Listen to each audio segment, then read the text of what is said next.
Bonjour et bienvenue.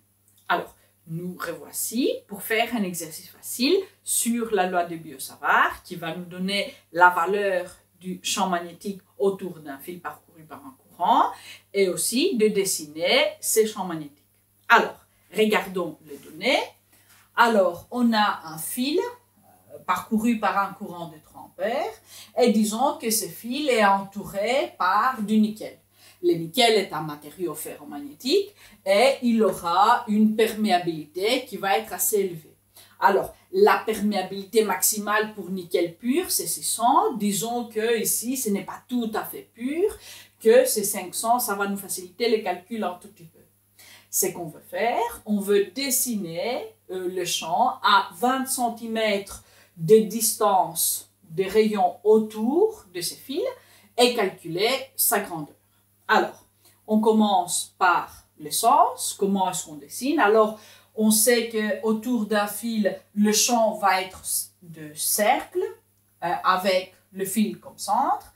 Maintenant, regardons aussi le sens pour bien dessiner. Alors, comment on fait pour le sens? On met notre pouce avec le courant et alors on laisse nos doigts glisser autour de cet axe. Alors, disons ici, c'est le fil. Alors, quand je fais comme ça, c'est que je vois, c'est que ici, devant, je vais vers le bas.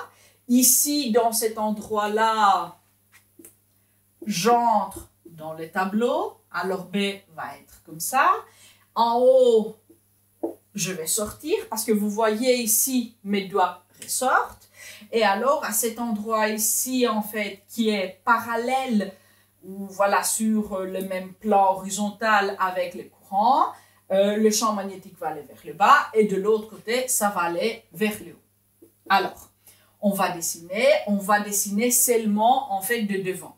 Comment est-ce qu'on va faire? Ben, je vais faire comme ça et comme ça, alors ça passe de devant et ça entre en fait de derrière. Vous voyez que ces symbolismes-là avec les vecteurs qui entrent et qui sortent est beaucoup plus clair que ces centres, que voilà, ces cercles qui parfois n'est pas très bon. Pour le moment, vous pouvez faire les deux, mais à partir de l'exercice qu'on fera après l'exercice difficile, on va garder que finalement ces vecteurs-là, parce qu'on va apprendre aussi comment additionner ces vecteurs. Alors, on a dessiné, ben, c'est pas tout à fait un cercle, mais c'est pas grave. On peut imaginer que c'est un cercle. Maintenant, il nous reste de calculer la grandeur de ces champs. Alors, notre formule, c'est la valeur du champ magnétique ou de l'intensité du champ magnétique, si vous voulez tous les mots. Ça va être la perméabilité totale. Alors, ça va être perméabilité du vide fois perméabilité relative. Divisé par circonférence du cercle, ça va être 2 fois pi fois r fois l'intensité de notre courant.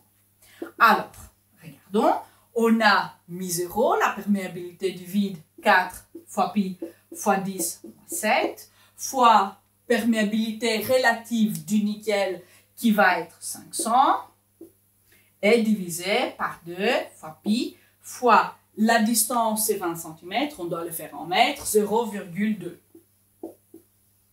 Et ça va être en Tesla. Alors, faisons plus facile. Le pi et le pi va partir. Le 2, avec ces deux, ça va être 0,1 et les 4 vont partir.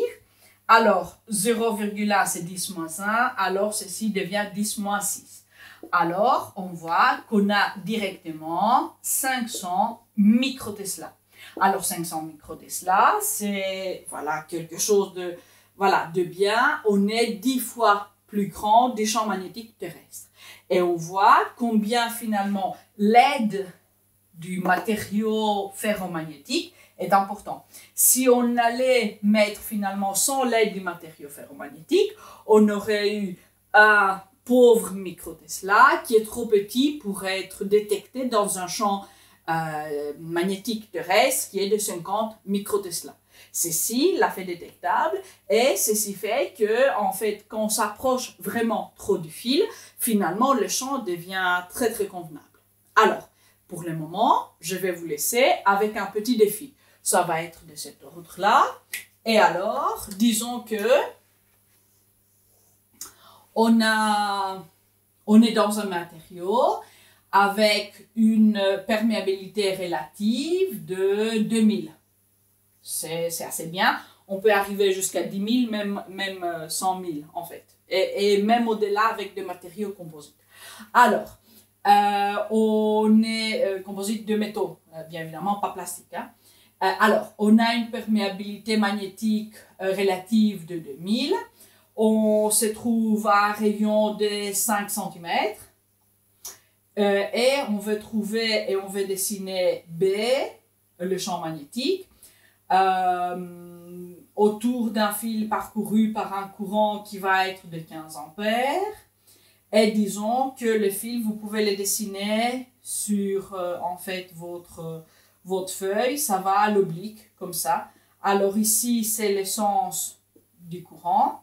Et alors, voilà, j'attends la photo de vos réponses. Ce que je veux comme ici, dessiner le champ magnétique autour avec le gros cercle, mais n'oubliez pas, en fait, finalement, ces symbolismes pour B, c'est beaucoup plus important parce que c'est beaucoup plus clair. Et aussi, bien évidemment, la valeur de ces champs magnétiques.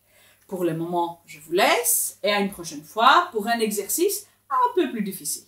Ciao!